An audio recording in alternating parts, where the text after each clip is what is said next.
ಧಾರವಾಡ ಲೋಕಸಭಾ ಕ್ಷೇತ್ರದ ಕುಂದಗೋಳ ವಿಧಾನಸಭಾ ಕ್ಷೇತ್ರದಲ್ಲಿ ಬಿರುಸಿನ ಪ್ರಚಾರ ನಡೆಸಿದ ಕಾಂಗ್ರೆಸ್ ಅಭ್ಯರ್ಥಿ ವಿನೋದ್ ಅಸೋಟಿ. ಈ ಸಂದರ್ಭದಲ್ಲಿ ಧಾರವಾಡ ಜಿಲ್ಲಾ ಗ್ರಾಮೀಣ ಕಾಂಗ್ರೆಸ್ ಸಮಿತಿ ಉಪಾಧ್ಯಕ್ಷರಾದ ಗಂಗಾಧರ್ ಪಾಣಿಗಟ್ಟಿ ಮಾತನಾಡಿ, ಬಿಜೆಪಿ ಜನರಿಗೆ ಮಂಕುಬೂದಿ ಎರಚುವ ಕೆಲಸ ಮಾಡಿದೆ. ಹಾಗಾಗಿ ಈ ಬಾರಿ ಕಾಂಗ್ರೆಸ್ ಬಾವುಟ ಕೆಂಪುಕೋಟೆಯಲ್ಲಿ ರಾರಾಜಿಸುವುದು ನಿಶ್ಚಿತ ಎಂದು ಹೇಳಿದರು. ಉಪಾಧ್ಯಕ್ಷರಾಗಿ ಇವತ್ತು 2024ರ ಚುನಾವಣೆ ಬಗ್ಗೆ ನಿಮ್ಮ ಒಂದು ಯುವ ನಾಯಕ ವಿನೋದ್ ಅಸೋಟಿ ಅವರ ಬಗ್ಗೆ, ಆಮೇಲೆ ನೀವು ಏನು ಕ್ಷೇತ್ರದಲ್ಲಿ ಓಡಾಡ್ತಿದ್ದಾರೆ, ಯಾವ ರೀತಿ ಜನಾಭಿಪ್ರಾಯದ ಜನಬೆಂಬಲ ಇದೆ ತಮಗೆ? ಇವತ್ತು ನಮ್ಮ ಭಾರತ ದೇಶದಲ್ಲಿ ಆಡಳಿತ ಪಕ್ಷ ಇರುವಂಥ ಸನ್ಮಾನ್ಯ ನರೇಂದ್ರ ಮೋದಿಯವರ ಸರ್ಕಾರ ಇಡೀ ದೇಶಕ್ಕೆ ಏನು ಮಾಡಿದೆ ಅಂತೇಳಿ ಎಲ್ಲರೂ ಕೂಡ ಇವತ್ತು ತಿಳ್ಕೊಂಡವ್ರು ಇದ್ದಾರೆ. ಅನಂತರ ಎಲ್ಲರೂ ಕೂಡ ಸ್ಮಾರ್ಟ್ಫೋನನ್ನು ಯೂಸ್ ಮಾಡ್ತಾರೆ. ಏನು ಮಾಡಿದ್ದಾರೆ ಇಲ್ಲಿವರೆಗೂ ಬಡವರಿಗೆ, ಯಾವ ಹಳ್ಳಿಯನ್ನು ಉದ್ಧಾರ ಮಾಡಿದ್ದಾರೆ ಎಲ್ಲವೂ ಕೂಡ ಆ ವಿಷಯ ಗೊತ್ತಿದೆ. ಅನಂತರ ಜನರು ಪ್ರಜ್ಞಾವಂತರಿದ್ದಾರೆ.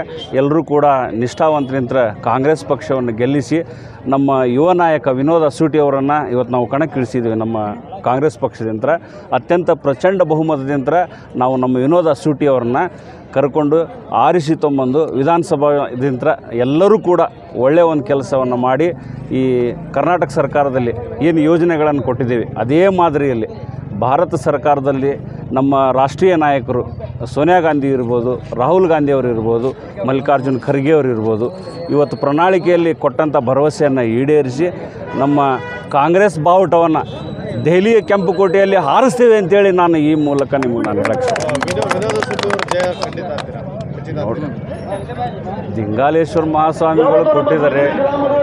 ಆದರೆ ನಾನು ಅದಕ್ಕೇನು ಪ್ರತಿಕ್ರಿಯೆ ಕೊಡಲ್ಲ.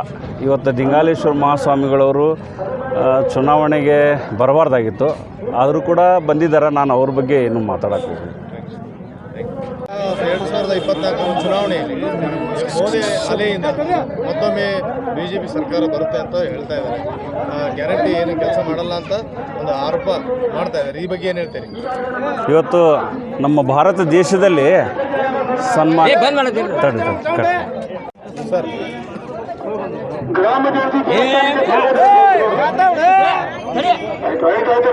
ನಮಸ್ಕಾರ ಮಾತಾಡ್ಬಿಡ್ರಿ.